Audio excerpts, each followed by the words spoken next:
자, 마가복음의 중요한 분기점에 와 있습니다. 지난 주간에 우리는 베드로가 주는 그리스도시요 살아계신 하나님의 아들입니다, 이렇게 멋진 신앙의 고백을 했습니다. 신앙 고백이 참 중요하죠. 뿐만 아니라 이 신앙 고백으로 끝나는 것이 아니고, 신앙 고백이 있으면 그 고백에 자신의 삶을 걸어야죠. 고백 다음에 삶이 따라와야 되죠. 특별히 그리스도는 누구이신가? 그리스도가 누구이신지 알면 그 다음에 우리에게 따라오는 게 있어요. 그리스도가 전적으로 누구이신지를 알면 그러면 우리는 어떻게 살 것인가? 우리의 삶이 나와야 되는 것입니다. 이제 제자들의 삶의 이제 모습을 보여야 될 때입니다. 자, 오늘 이 베드로 고백 이후에 예수님이 이제 하신 말씀이 뭡니까? 곧 십자가에 죽으실 것을 제자들에게 알리십니다.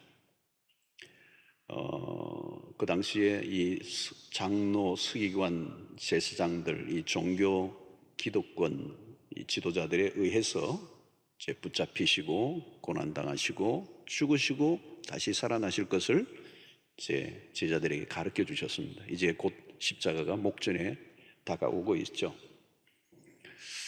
이 32절에 보면 이제 드러내놓고 이 말씀을 하시니, 이제 십자가에 죽으셔야 될 날이 가까우기 때문에 이제 드러내놓고 더 이상 감출 일이 없습니다. 드러내놓고 이 말씀을 하시니 베드로가 예수를 붙들고 항변하매 이랬습니다.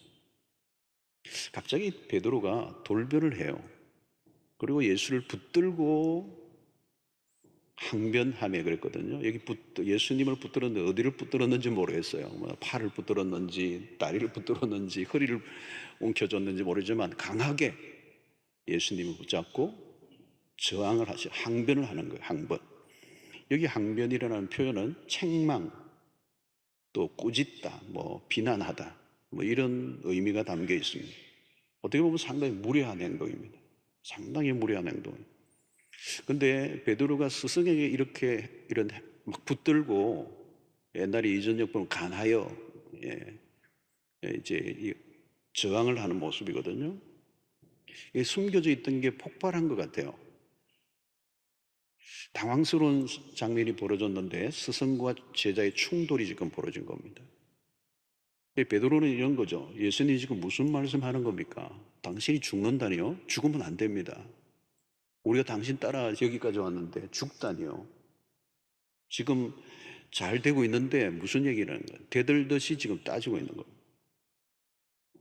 다른 제자들도 예수님의 베드로의 행동을 말리지 않은 것으로 보면 베드로와 같은 입장이었던 것 같아요. 이때 예수님의 반응이 굉장히 더 스트롱합니다. 33절에 예수께서 돌이키사 제자들을 보시며 베드로를 꾸짖어 이르시되 사탄아 내 뒤로 물러가라. 내가 하나님의 일을 생각하지 아니하고 도리어 사람의 일을 생각하는도다 하시고 대충돌이 일어났습니다. 예수님이 어떻게 얘기하십니까? 사탄아 내 뒤로 물러가라. 이것처럼 심한 말이 없죠. 자, 이것은 다리를 씌는 정도가 아닙니다. 사탄아. 예수님이 막말을 하신 겁니까? 예수님은 그냥 말을 내뱉는 분이 아니시죠. 졸지에 베드로가 사탄이 되었습니다. 자, 어떻게 보면 베드로는 예수님을 생각해서 한 행동으로 보여요. 예수님이 죽으시다니요. 또 겟세마네 동산에서 기도하신 후 내려오실 때도 마찬가지예요. 베드로가 대제사장의 길을 자른 일도 예수님을 보호하겠다고 한 행동입니다. 자, 그런데 예수님은 어떻게 베드로에게 사탄아 내 뒤로 물러가라. 자, 이것은 타협의 여지가 없는 것입니다. 자, 여기에 우리가 베드로를 향하여 예수님이 왜 사탄아 물러가라 했을까? 자, 베드로의 생각이 사탄의 생각과 일치했기 때문입니다. 사탄의 시각을 닮아 있어요. 베드로의 행동은 사탄의 생각을 반영한 것입니다. 아군인데 적군처럼 행동하는 사람들이 있어요. 베드로 자신은 예수를 돕고자 했는데 실제로는 마귀를 도와주는 엑스맨. 자, 40일 금식 후 마귀의 세 가지 시험에서 예수님은 사탄아 물러가라 하셨어요. 마태복음 4장 10절에 보면 이에 예수께서 말씀하시되 사탄아 물러가라 기록되었으되 주 너희 하나님께 경배하고 다만 그를 섬기라 하였느니라. 사탄의 목적은 무엇입니까? 하나님의 구원을 방해하는 것입니다. 돌이 떡이 되게 하라, 높은 곳에서 뛰어내리라, 천하만국의 영광을 보여주며 자기에게 절하라. 이 세 가지 마귀의 시험의 공통점은 뭔가 하면 십자가 없는 영광입니다. 마귀는 힘을 통한 목적 달성을 부추깁니다. 십자가보다 쉬운 길이 있다고 유혹하는 거죠. 여러분, 사탄은 다른 길이 있다고 교묘하게 속이고 있는 겁니다. 베드로 역시 마찬가지죠. 힘 없는 메시아보다 힘센 메시아를 원했습니다. 십자가에 매달려 고통하는 메시아를 따르고 싶지 않아요. 여러분, 세상의 눈으로 지금도 마찬가지입니다. 세상의 눈으로 보면 십자가에 매달린 예수는 매력적이지 않습니다. 인간은 연약함을 받아들이는 걸 좋아하지 않습니다.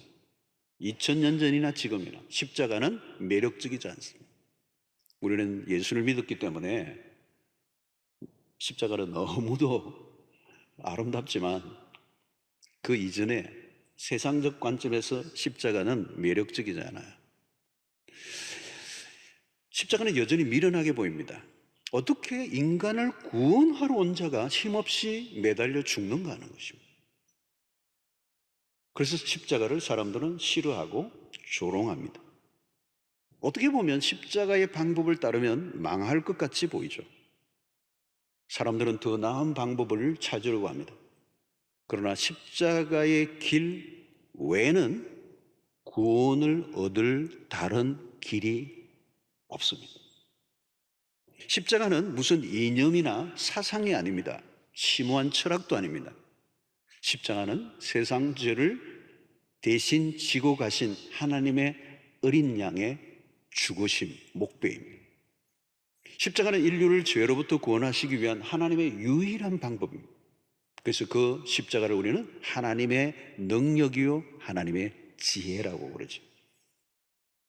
여러분, 우리도 십자가를 깊이 묵상하지 않으면 언제든지 믿음의 길에서 탈순할 수 있습니다. 이 십자가가 뭔가 모자란 듯한, 뭔가 문제가 있는 것처럼 보이는 거예요.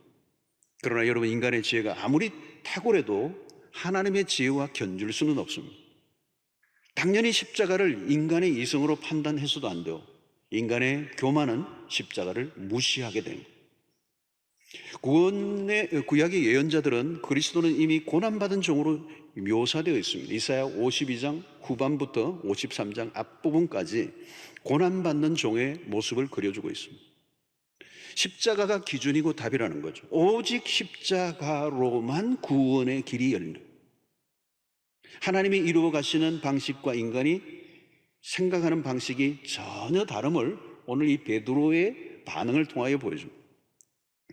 베드로는 십자가를 거부했습니다. 자기도 모르게 사탄의 일에 동조한 것입니다.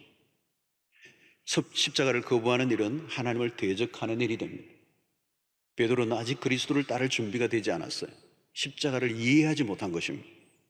결국 어떻게 되죠? 예수님이 십자가를 지실 때 예수를 부인하고 도망을 치고 맙니다. 마가는 이 성경을 여기서 기록하면서 이미 베드로가 부인할 것을 여기서부터 암시해 주고 있습니다. 성도 여러분, 지금도 사탄이 하는 일이 뭔지 아십니까? 십자가를 피하라는 겁니다. 다른 길이 있다. 하나님의 일보다 사람의 일을 생각하게 하는 것입니다.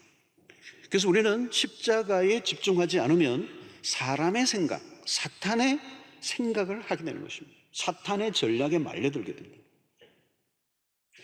여러분, 예수님의 곁에서 개인적으로 사사를 받았던 제자가 사탄의 편에 섰다는 걸 생각해 보세요. 자신도 모르게 사탄의 편에 있는 거예요. 얼마나 섬찟한 일입니까? 나는 하나님의 일을 한다고 하는데 사탄의 일을 도울 수가 있습니다. 항상 그럴 위험이 있어요. 하나님의 길인가 마귀의 길인가, 기준은 십자가입니다. 지금도 사탄은 속입니다. 너가 가고 싶은 길을 가라. 너가 좋은 길을 선택하라. 여러 길들이 있다. 오직 예수가 아니다라고 가르치는 거예요. 사랑하는 성도 여러분, 둘 중 하나요. 두 길을 같이 갈 수는 없어요. 십자가의 길을 거부하는 순간 자신의 왕국을 세우게 됩니다. 항상 질문을 해야 돼요. 내가 그리스도를 따를 것인가? 아니면 내가 원하는 길을 갈 것인가? 자, 오늘 예수께서 십자가의 길을 가려고 하면 어떻게 해야 하는지를 34절에 구체적으로 알려주고 있습니다. 자, 34절을, 이 구절은 참 유명한 구절입니다. 우리가 꼭 외워야 될 구절인데요. 한번 함께 읽도록 하겠습니다. 무리와 제자들을 불러 이르시되 누구든지 나를 따라오려거든 자기를 부인하고 자기 십자가를 지고 나를 따를 것이니. 참 귀중한 구절이에요. 한 번만 더 읽으면 외워질 수도 있습니다. 한 번 더 하겠습니다. 시작. 무리와 제자들을 불러 이르시되 누구든지 나를 따라오거든 자기를 부인하고 자기 십자가를 지고 나를 따를 것이니. 아멘. 자, 이 구절이 제자도의 원리, 제자도의 핵심을 가르쳐줘요. 누구든지 나를 따라오리거든. 중요한 전제예요, 여러분. 누구든지 나를 따라오리거든.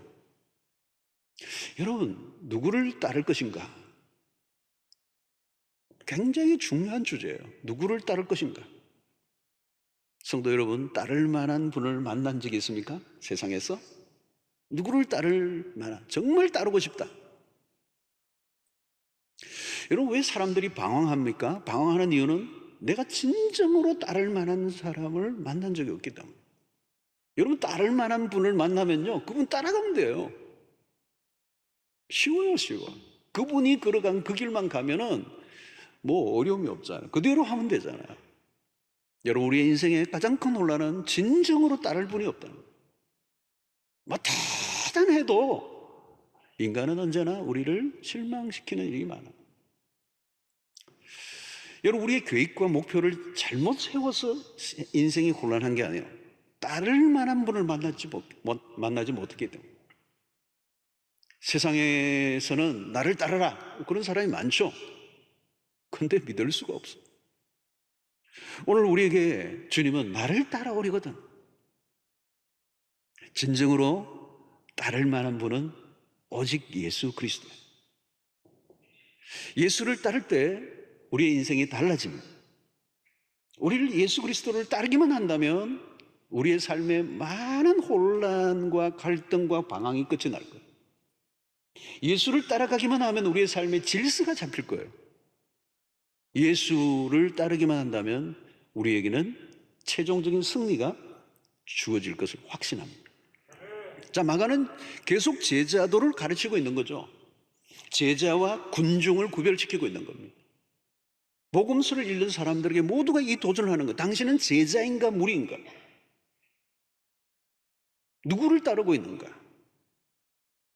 여러분, 제자는 적극적으로 그리스도의 삶을 따르는 사람들이에요. 오늘 이 제자도의 가장 핵심적인 원리는 두 가지예요. 첫 번째는 자기를 부인하고, 그리스도를 따르려고 하면 자기를 부인해야 된다는 거예요. 여러분, 그냥 그리스도를 따를 수가 없어요. 자기 부인이 먼저 와야 돼요. 자, 여러분, 우리의 삶의 문제는 어디에 있습니까? 항상 자아예요. 자아. 이 에고라고 그러죠. 여기서 자아란 어떤 자아냐면 십자가로 처리되지 않은 자아를 말합니다. 다시 말하면 죄에 대해서 살아있는 자아, 죄의 지배를 받고 있는 자아, 이 에고. 그러므로 자기 부인이라는 말은 뭐냐면 자아중심적 삶을 포기하는 것입니다. 중심 이동이 일어나야 돼요. 자기 중심에서, 자아 중심에서 그리스도 중심으로 이동을 하는 거예요. 자기 부인을 한다면 더 이상 자기를 위해 살 수가 없습니다. 모든 행동의 목표가 그리스도가 되는 것입니다. 바울의 고백처럼 내게 사는 것이 그리스도니, 그런 표현이에요. 자신의 야망을 그대로 가진 채 그리스도를 따를 수는 없습니다. 자기의 목적을 가지고 있으면 그리스도를 따르기보다 그리스도를 이용할 수 있습니다. 제자는 자기 목적이 따로 있어서는 안 돼요. 그러므로 이 자기 부인은 아주 어려운 대목입니다. 어려운 대목. 주님을 따르는 일의 최대 걸림돌입니다. 최대 걸림돌이 자아예요. 여러분, 왜 우리가 열심히 삽니까? 그 열심의 동기를 한번 확인해 보세요. 사람들은 자신의 삶의 성취를 위해 노력합니다. 자신을 극대화하기 위해서 살아갑니다. 성공을 다 원하죠, 여러분? 성공이 무엇이 성공입니까? 세상이 말하는 성공이란 자기 실현입니다. 죽도록 공부하고 일하는 내면에는 자기 실현에 대한 욕망이 있어요. 우리는 남들보다 돋보이는 것을 성공이라고 말합니다. 우리의 모든 문화 안에서 깊이 뿌리내리고 있는 게 무엇입니까? 너를 돋보이게 하라는 거예요. 너의 탁월함을 입증하라는 거예요. 비교의 우위에서 우위를 차지해라. 너의 존재를 극대화시키라. 여러분, 그 한가운데는 무엇이 있는가 하면 자존심이 있습니다. 자세히 보면 이 죄된 자존심을 확장하는 일에 모든 것을 쏟아넣습니다. 세상은 자기 자랑의 문화로 만연합니다. 가만히 보십시오. 모두 대화는 하고 있는 것 같은데 자기 얘기에 함몰되어 있습니다. 자기 이야기에 자기가 빠져 있어요. 자연히 다른 사람의 이야기를 듣고 싶어 하잖아요. 내가 최고가 되는 것, 최고인 것처럼 보이려고 애를 쓰는 삶. 그래서 자기를 마케팅하는 시대예요. 과장된 이력서가 난무합니다. 어쩔 수 없이 조작이 일상화될 수밖에 없죠. 가능하면 더 멋지게 자신을 사람들이 알리려고 모든 것을 동원합니다. 인기스타나 정치인들만 그렇게 노력하는 게 아니에요. 이것은 인간의 원초적인 욕망이에요. 오늘날 정신적 질병이 이전보다 더 만연하는 원인 중 하나는 지나친 자아중심적 문화에서 비롯된 것입니다. 에고예요. 자아중심적 자존심을 더 세워가고자 노력하는 이 문화. 자아중심에 치우칠수록 욕구불만에 사로잡힐 수밖에 없고 이 병든 자아는 결코 어떤 것으로도 채워지지 않습니다. 오늘날 소비주의적 문화는 이 병든 자아를 채우는 일에 대체물들을 끊임없이 생산하여 사람들에게 제공합니다. 사람들은 계속 자신이 원한 것을 찾고 또 찾죠. 이제는 소비주의가 사람들에게 프로그램화되어 있어요. 여러분, 이 신앙생활 안에도 이 소비주의가 들어와 있습니다. 예수를 위해 내가 무엇을 할 것인가 보다 예수가 나를 위해 무엇을 해 주실 수 있는가에 더 관심이 있어요.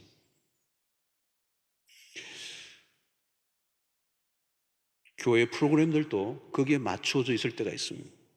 고객 만족과 같은 프로그램들. 이런 대형교회는 그런 위험과 유혹을 늘 받고 있어요. 늘 경계해야 되죠. 신앙생활을 한다고는 하지만 자기 부인을 한다는 것이 무엇인지 전혀 모르는 그리스도인들이 생각보다 많습니다. 우리가 사는 세상은 자기 부인을 배울 수 있는 환경과는 거리가 너무 멀어요. 주님을 따르려고 하면 반드시 자기 부인의 과정을 거쳐야 합니다. 자기 부인이 안 되면 그리스도의 제자로 살 수가 없어요. 결국 신앙은 갈수록 어긋지게 될 수밖에 없다는 것. 나를 따라오려거든 자기를 부인을 해야 됩니다. 여러분, 우리가 열심히 한다는 거, 우리의 열심이 언제든지 자기 의가 되고 공로가 되고 자랑이 될 수가 있습니다. 교회 안에서도 시험이 언제 듭니까, 여러분? 자기 부인이 안 될 때예요. 우리의 자아가 늘 꿈틀거리고 올라오는 게 문제입니다. 나를 드러내고 싶고 내 힘을 자랑하고 싶어져. 교회 안에서 우리가 주님의 일을 열심히 하는 것까지는 그런 대로 다 해요. 할 수 있어요. 근데 문제는 그 다음이에요. 열심히 수고하고 난 다음에 자기를 부인하는 일이 어려워요. 나의 수고가 가려지면 참기 힘들어요. 섭섭해지는 일들이 일어나요. 보상을 받고 싶어져. 왜 예수님이 그렇게 바리새인들을 싫어하셨는가? 그들의 열심은 자기 숭배로 발전되었기 때문에. 자기 부인이란 자신의 존재가 묻혀지는 것을 받아들이는 것. 자기를 드러내고 싶은 본성과 싸워야 합니다. 자기를 부인하려면 자신의 야망과 계획까지도 때로는 내려놓는 것입니다. 사업을 하든 자녀 교육을 하든 목회를 하든 인간적 야망이 들어가기 쉬워요. 그래서 우리는 모든 행동의 동기를 점검해 보아야 합니다. 남들에게 보이려고 하는 것은 아닌지, 누구를 위한 것인지, 그 안에 불순한 동기가 끼어들고 있지는 않은지를 점검해야 한다는 거예요. 여러분, 우리가 기도할 때 흔히 우리 자녀가 영향력 있는 인생이 되어 하나님께 영광을 돌리게 해달라고 합니다. 교회를 위해 기도할 때도 영향력 있는 기도, 세계적인 영향력 있는 교회, 이 위험이 있는 기도예요. 영향력이란 하나님의 말씀을 따라 온전히 살아갈 때 저절로 주어지는 것이지 내가 얻고자 해서 얻어지는 게 아니에요. 그런 기도 안에는 인간적 야망이 숨어 있는 경우가 많아요. 겉으로는 하나님의 영광인데 들어가면 자신의 왕국을 세우는 그런 기도나 시도들은 결국 실패하게 되고 스스로 불행하게 되는 것입니다. 열심을 다해 세운 왕국은 겉으로는 멋있어 보일지 모르지만 내면 세계는 달라요. 높이 올라갈수록 불안하고 쉼이 없고 만족이 없어요. 여러분, 자연스럽게 명예를 얻고 사람들로부터 높은 신망을 얻는 일은 매우 좋은 일입니다. 문제는 이 극과 속의 불일치를 이루는 것. 외적으로는 멋있게 보이려고 하는 사람일수록 내면은 흙으로 가득 차 있습니다. 여러분, 유명한 사람이 된다는 것은 오늘날 얼마든지 조작될 수 있어요. 사도행전에 나오는 아나니아와 삽비라 부부는 십자가의 희생보다 영광에 더 집착했습니다. 결국 죽음으로 파국을 맞이하고 맙니다. 십자가의 길을 걸으면 언젠가는 영광의 날이 와요. 근데 그 날이 언제일지는 nobody know, 알 수가 없어요. 때로는 많은 경우에는 지상에서의 우리의 수고와 희생은 묻혀질 때가 많아요. 사랑하는 성도 여러분들은 어떻습니까? 나의 공적과 수고가 묻힐 때 기뻐합니까? 아니면 마음이 상합니까? 빠른 결과를 얻고자 하면 십자가와 거리가 멀어집니다. 우리에게 최종적인 참된 보상은 현재 여기가 아니라 영원한 나라에서 주어지는 줄로 믿습니다. 여러분, 자기 부인을 한다는 거 참 어려운 것입니다. 얼마나 어려운가? 모세는 이 자기 부인의 과정이 40년 걸립니다. 애굽의 왕실에서 자라난 이 모세는 자아충만이에요. 자아충만. 얼마나 자존심이 샜겠어요, 여러분. 결국 사람 죽이고 맙니다. 그 열심이 너무 과했던 거죠. 미디안 광야로 도망치고 40년을 광야에서 양을 칩니다. 하나님이 그를 부르셨을 때 그는 고백하며 나는 아무것도 아닙니다. I am nothing. 나는 아무것도 아닙니다. 자기 자랑이 더 이상 남아있지 않아요. 자기를 부인한 것이죠. 바로 하나님이 그때 그를 부르십니다. 자기 의로 가득 차 있을 때는 아직 때가 아니에요. 하나님은 자기 부인이 된 사람을 사용하시는 것입니다.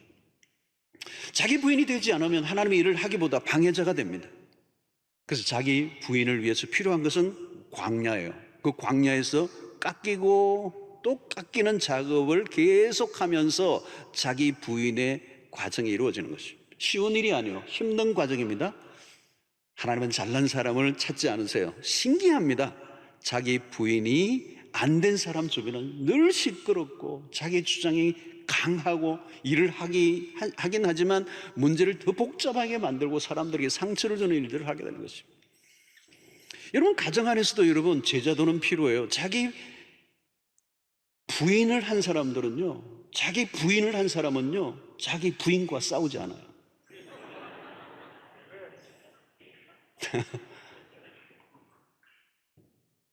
아멘하는 남편들이 거의 없습니다.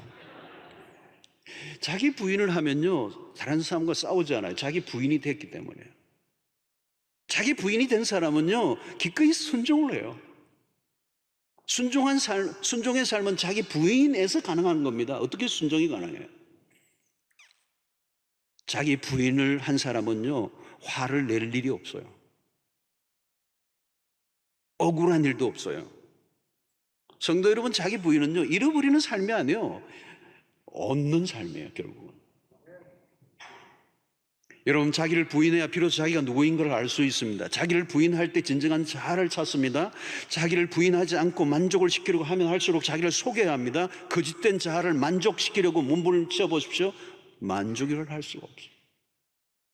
자기 부인을 하면 할수록 그리스도는 더 선명하게 드러납니다. 그때 진정으로 자기다운 삶을 살 수가 있는 것입니다. 그러므로 자기 부인은 끝이 아니에요. 자기 부인은 새로운 삶의 시작이 됩니다. 자, 자기를 부인하고, 그 다음에 뭘까요, 여러분? 자기 십자가를 지고 나를 따를 것입니다. 여러분, 자기 부인으로 끝나면 안 됩니다. 자기 부인을 하는 이유는 자기 십자가를 지기 위해서예요. 주님을 따르는 사람은 반드시 십자가를 지고 따라가야 합니다. 십자가를 무시하고 주님을 따를 수 없습니다. 그런데 오늘 얘기 뭐예요? 자기 십자가를 지고예요. 모두가 져야 할 십자가가 있다는 거예요. 자기에게. 여러분, 자기가 지고 가야 할 십자가는 무엇입니까? 가끔 오해하는 사람들이 있습니다. 어떤 사람도 우리 집에 애를 먹이는 남편이 나의 십자가라고. 어려운 일을 당하면 그게 나의 십자가로, 사랑방에 자기가 마음에 안 드는 사람이 있으면 그게 십자가라고.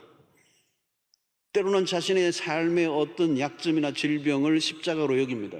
소극적으로 보면 십자가라고도 할 수 있지만, 그러나 성경이 말씀하는 십자가는 그 이상이에요.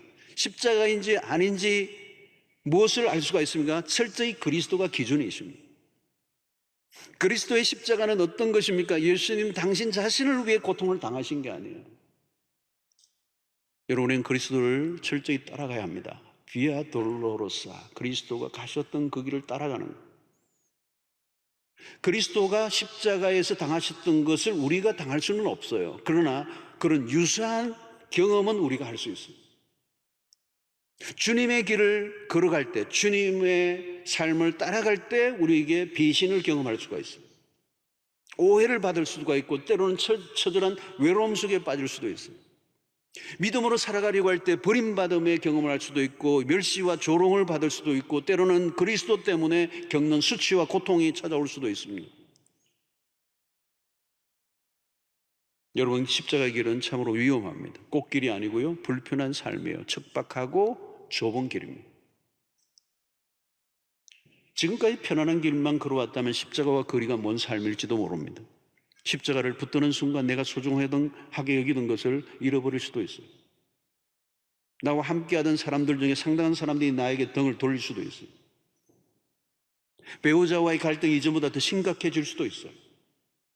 그리스도인의 삶을 살아갈 때 사람들로부터 무시를 당하고 핍박을 받는다면 그건 십자가의 길이에요. 복음을 위해 살아갈 때 닥쳐오는 어려운 상황들이 있습니다. 쉽게 살고 싶은 욕망과 싸워야 가능한 것이죠.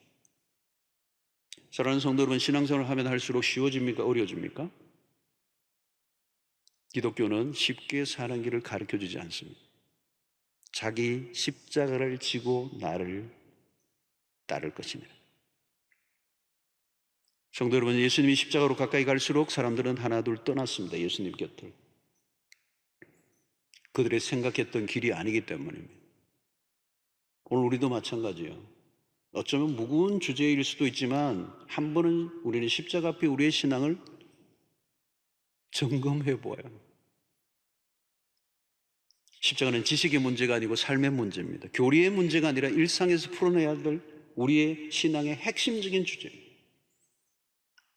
요즘 어떻습니까? 여러분, 믿음의 여정을 확인해 봐야 돼요. 안일한 신앙으로 신앙을 대하고 있지는 않은지, 이 편의주의 문화 안에 갇혀 있지는 않은지, 이 세속화의 물결이 우리를 뒤덮고 있는지는 않은지, 쉽게 살 수 있는 길이 있다고 끊임없이 유혹하고 손짓하는 마귀의 유혹 앞에서 그 모든 유혹과 싸워 십자가를 선택하는 것.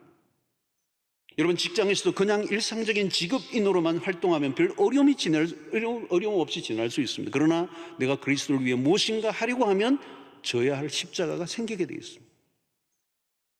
불편하고 귀찮은 일이 생겨요. 억울한 일이 생겨요. 십자가의 길은 한마디로 죽는 길입니다. 그래서 유명한 독일의 저항 목사였던, 히틀러 시대의 저항 목사였던 디트리트 본 히프 목사는 나를 따르라 라는 책에서 이렇게 얘기합니다. 그리스도께서 우리를 부르실 때 와서 죽으라고 명하신다. 그리스도를 따르는 길은 그리스도를 위해 죽는 길입니다. 사랑하는 성도 여러분, 우리의 삶을 바라보면 십자가를 지지 않아도 인생의 고난이 찾아와요. 고통의 문제는 끝도 없이 밀려옵니다. 인생 자체가 고통의 여정입니다. 그렇다면 우리는 이왕이면 주를 위한 십자가를 지고 가는 삶이 훨씬 더 낫지 않을까요?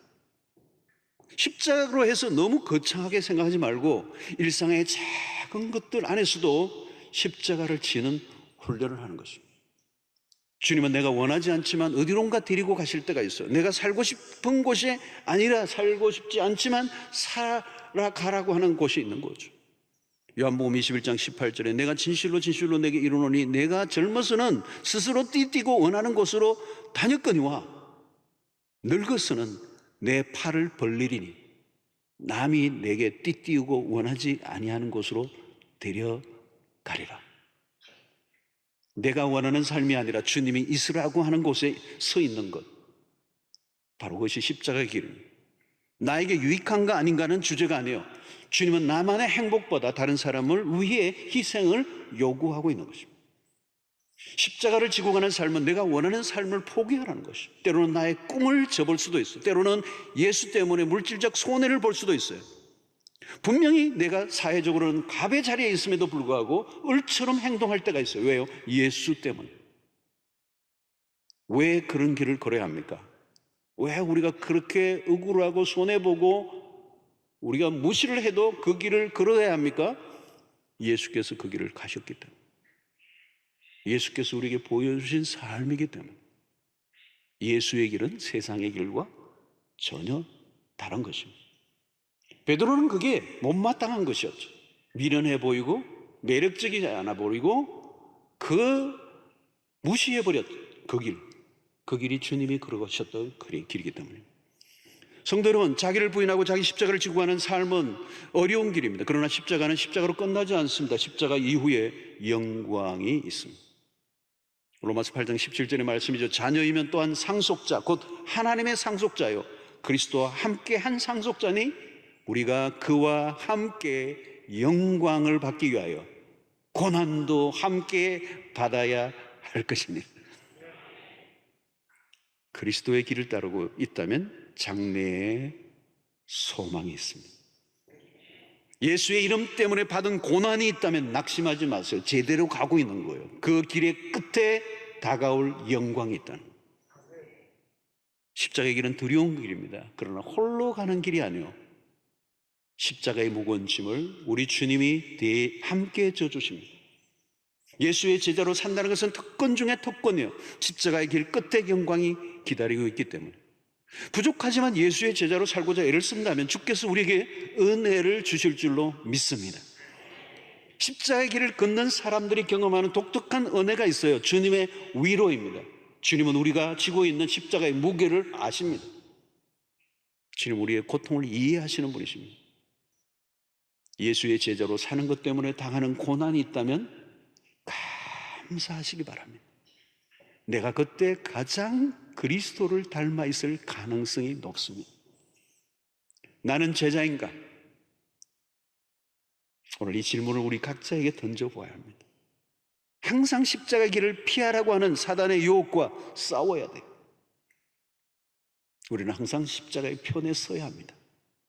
우리 주님이 부르십니다. 이제 나를 따를 준비가 되었는가? 나를 따르라. 이 혼돈의 시대, 모두가 길을 잃어버렸습니다. 누구를 따라갔어요? 어떤 유행을 따라갔어요? 어떤 철학과 사상과 이념을 따라갔어요? 길을 잃어버려요. 인간이 만든 것은 다 답이 없어요. 오직 참된 길은 예수 그리스도예요. 그분만이 우리를 승리의 길로 인도해 주십니다. 그분만이 우리를 나를 따르라고 말씀하십니다. 그분을 따를 때 그 인생이 가장 승리의 인생이 될 것이고 복된 인생이 될 줄로 믿습니다. 우리가 참으로 따를 분은 한 분밖에 없어요. 예수 그리스도예요. 그분이 오늘 우리에게 나를 따르라고 말씀하십니다. 그 길이 쉬운 길은 아니에요. 그러나 그 길을 가고자 선택하고 우리가 그 길을 걸어가면 주님이 그 길에 함께 해주시고 그 길을 걷고 승리하도록 마지막까지 골 지점까지 우리를 인도하시기 위해서 우리 주님이 우리 인생의 짐을 함께 져주실 줄로 믿습니다. 수고하고 무거운 짐진 자들아 다 내게로 오라. 내가 너희를 쉬게 하리라. 내가 주는 그 짐은 쉽고 가볍다고 말씀하세요. 왜요? 주님이 대신 함께 져주시기 때문에. 십자가 길이 멀리 보면 힘들어 보이지만 그 길만이 우리를 유일하게 승리할 수 있는 보장된 미래가 있는 그 길이기 때문에 주님은 오늘 담대하게 우리를 향하여 나를 따라오라. 주님을 따라가는 여러분들 되시길 축원합니다. 자, 오늘 이 시간에 함께 이 말씀을 생각하며 좀 기도하는 시간을 갖겠습니다. 우리의 신앙의 생활을 다시 한번 검증하기를 원합니다. 나는 무엇을 따르고 있습니까? 누구를 따르고 있습니까? 따를 만한 것을 따르고 있습니까? 무엇을 붙잡고 있습니까? 주님, 이 시간에 내가 주님을 따르기로 다시 한번 결단합니다. 주님의 길을 걷고 싶습니다. 십자가의 그 길을 따르겠습니다. 날마다 나의 욕망을 거절하고 죄된 자존심 중심으로 살아갔던 내 인생을 거부하고 나를 부인하고 날마다 나에게 주신 그 십자가를 달게 지고 따라가게 하여 주시옵소서. 승리의 길로 가게 하여 주시옵소서. 우리 함께 기도하는 시간을 갖겠습니다. 하나님 아버지 감사합니다. 우리에게 주신 말씀을 통하여 우리 모두가 주님의 길을 따라가기를 원합니다. 우리의 유일한 승리신, 우리의 유일한 길이신 주님을 우리가 따라가게 하여 주셔서 이 혼란하고 복잡하고 요동치는 세상에서 길을 여린 자들 얼마나 많습니까? 우리로 하여금 참된 주님을 만나게 하여 주시고 그 길을 따르게 하시며 감사합니다. 날마다 나의 중심에 있는 그 자아가 죽게 하여 주시고 날마다 주님 안에서 우리의 십자가로 죽고 또 죽고 그래서 내 안에 그리스도가 사는 은혜가 있게 하여 주시고 날마다 죽노라고 했던 그 바울의 고백이 우리도 일어나게 하여 주시기 바랍니다. 내 삶에 주어진 그 십자가의 길을 당당하게 걸어가게 하시고 편하고 아니라고 하나님 우리에게 떠오는 수 없는 사단의 유혹을 이겨내는 하나님의 군병들이 되게 하여 주시옵소서. 하나님 아버지 시간에 놀라운 주의 결단하는 주의 백성들의 마음을 받아주시고 승리하는 길로 모두가 나가게 하여 주시옵소서. 길을 잃어버린 시대 가운데 우리를 참 길로 인도하신 예수 그리스도 그 십자가의 길을 우리도 따라갈 수 있는 결단을 하는 이 시간 되게 하여 주시옵소서. 그 길 외에는 구원이 없고 그 길 외에는 우리에게 소망이 없음을 깨닫게 하여 주시옵시고 예수의 제자로 그리고 우리 자신을 날마다 부인하고 십자가의 그 십자가를 지고 끝까지 완주하는 믿음의 선한 군사들이 다 되게 하여 주시옵소서. 예수님의 이름으로 기도하옵나이다. 아멘.